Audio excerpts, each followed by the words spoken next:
Okay, so we're recording. Right. So, welcome to the Empowering Minds Mental Health Podcast. I'm your host, Jennifer Moore, and today I have a special guest, Julie Coraccio. Coraccio. All right, I want to make sure I had that last name right. She is an award-winning professional organizer, author, speaker, and certified life coach based in Wheeling, West Virginia, who works with people all over the globe. As host of the popular podcast Clear Your Clutter Inside and Out, Julie is dedicated to empowering individuals to create their ideal life. She teaches practical strategies to overcome physical, mental, emotional, and spiritual clutter. Julie's mission is to help you break free from obstacles so you can fully share your talents with the world. Thank you for coming on today. Thanks for having me. I'm thrilled to be here. Good, thank you. All right, so we're just going to jump into some questions here. So my first question, what inspired you to start your decluttering and organizing business at 40? And how has your approach evolved over the years? Well, the truth of the matter was, living in Los Angeles, moved to Raleigh, North Carolina, and I had a job as a director of development in kind of a crazy nonprofit. And I was like, you know what? I don't want to do this anymore. And I was like, why don't I start my own business, right? I just don't want to get another job. Mhm, And so I was like, okay, well, you got to make money, right? You're single, you got to support yourself. And I've got to do something that I love. And mhm, so I was like, what can I do? And then I thought, aha, I'll be a professional organizer. And I'll never forget. And if any of your listeners want to start a business, SCORE is a great resource. Those are people who are retired and they give you help for free. Like they helped me with marketing. But I had a couple old guys and they're like, you want to do what? And they couldn't believe that there was a job for organizing. But what I learned is why I started my business in 2009. And then for a while, I did an internet TV show called Reawaken Your Brilliance, which I ended up taking as my business name. Was it's about the clutter, right? You can organize all your stuff, you can organize your clutter, but when you clear your clutter, you can create the life and space you choose, deserve, and desire, and have something that you love. And so I was like, it's more about the clutter. And so that's really what gets me excited and gets me passionate. And one of the things I've learned is, when you own your own business, you have to pivot. So when I was in Raleigh, North Carolina, they had a ton of organizers. So I was like, how do I differentiate myself? mhm. Talking about the clutter and being eco-friendly because they thought you're nuts. You can't do that in North Carolina. And then I was like, well, I should do a podcast. And then, well, why don't I write books? And then I just launched an Etsy store. So it's something that speaks to my creative nature, but I've learned to pivot and it's something that's been a good thing for me. I may have to reach out to you. Typically, I consider myself as a structured person, but Mm-hmm. I was kind of going back looking through like my calendar, and I was like, I think it's a little clutter there because I've scheduled too many things and one. I'm gonna need your help a little bit on some Well, declutter.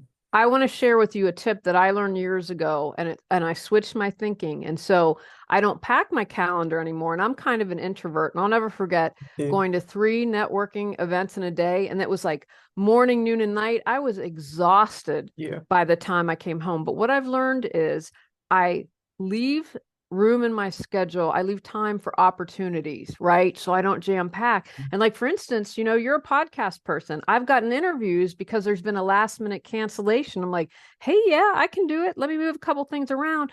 But because I had the space, right? And that's when I'm talking about decluttering. That's opening up space in your life to bring in what you desire. I like that. Leave time for opportunities. I like that. Okay. So my next question.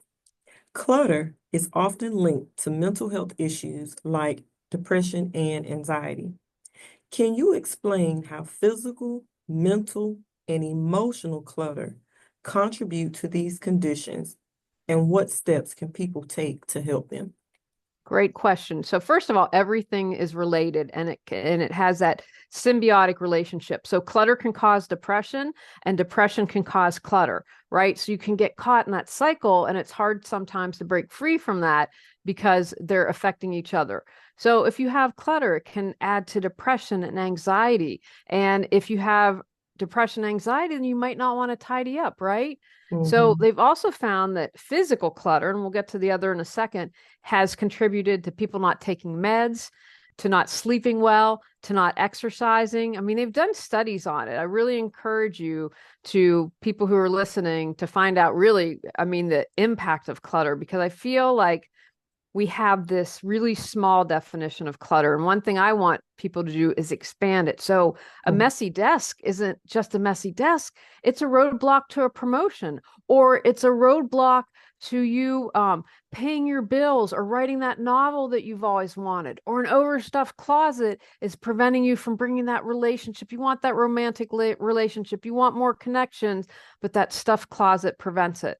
So it really affects you on all levels. And so for me, emotional clutter might be having knee-jerk reactions, right? So someone cuts you off in traffic and you explode, right? And in the scheme of life, that's not a big deal.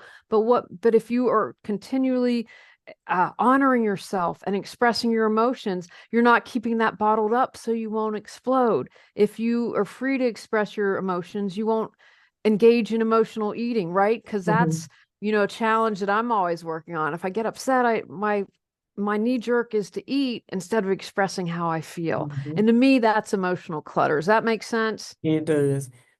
Oh God, this does make sense now because I sometimes do the same thing. I will do emotional, like snacking, like anything crunchy, instead of addressing the issue. Oh gosh, Mm-hmm. this makes so much sense. Okay, this is good. And I also like when you say clutter leads to roadblocks. That is so true.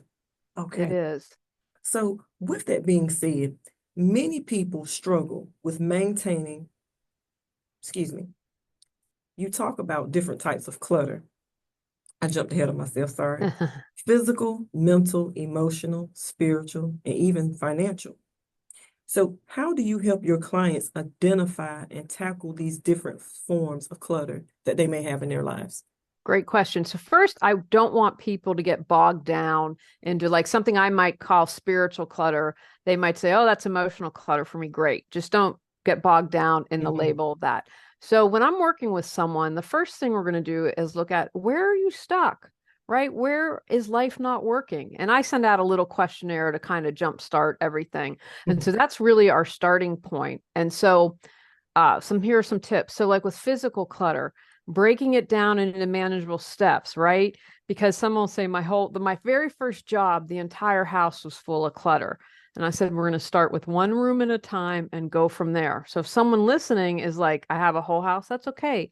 You're going to be able to do it, but take it one step at a time. Mhm. And then understand the true cost of clutter. I mentioned a moment ago, the messy desk might be preventing you from a promotion, right? Mhm. Understanding that cost, and then understanding what you'll gain, like no longer fighting with your spouse or family members because they're like, I can't live like this, right? Mhm. So those are a couple things to motivate you with physical clutter. For me, mental clutter are things like insomnia, worry, stress. I believe that all of us would benefit from some mindfulness practice. Mhm. I mow the grass, and that to me is very meditative. It just gets me, I'm able to do a brain dump, I'm able to connect to nature, and it's something that really has a huge impact on me. And one thing that I'd like to share is, a lot of times people who have clutter are overwhelmed, right? Don't beat Mhm. yourself up about that. But when you feel overwhelmed and you're like, Julie, I can't even think, I don't know what to do, I want you to stop and start taking deep breaths. That's going to get you centered. That's going to Mhm. get you grounded in your body. Because when you're overwhelmed, it's like you're like on a bungee cord, like, Yeah. right? Yes, And that ma'am. breathing helps center you. And you okay. And that allows you to get present, right?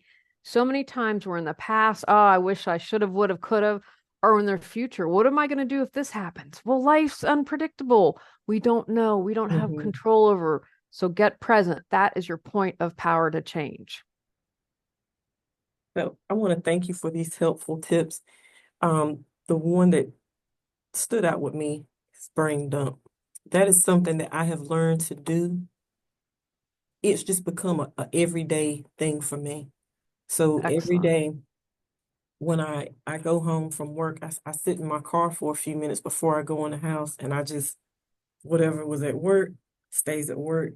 I'm now Hmm. home. So it's like I renew my mind every day, even through maybe like journaling or um I like making like body oils and Oh, crafts. nice. That's just like that's my go-to. That's my thing that I like to do. So it is very important that we renew our minds and do a brain dump really Yes. daily, not just like when things like a crisis or things happen and then, Yes. yeah. So thank you so much for your tips. So lastly, I just want to leave any final thoughts that you may have, anything you want to resonate to the listeners who will be listening to this later on. Whatever you would like to say, if you have any books or anything like that you want to talk about, this can be a good time for you to leave that. Excellent. Well, I just want to remind everyone listening and watching that you are good enough, you are worthy enough, and you are loved no matter what.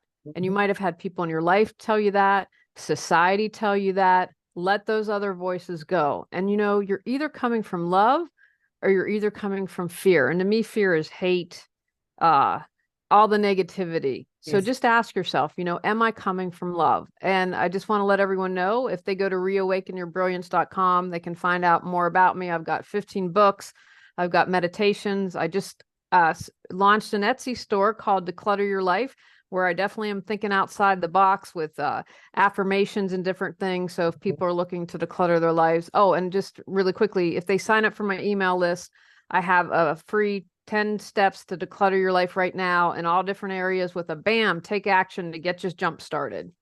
Okay, awesome. All right, so I will be in contact with you shortly with the links and everything that you need, but I want to thank you for being flexible and thank you for coming on to the show. Thank you. I appreciate your time. Take care. Thank you. Have a good rest of your Great day. day. You too. Thank Bye you. now. Bye-bye.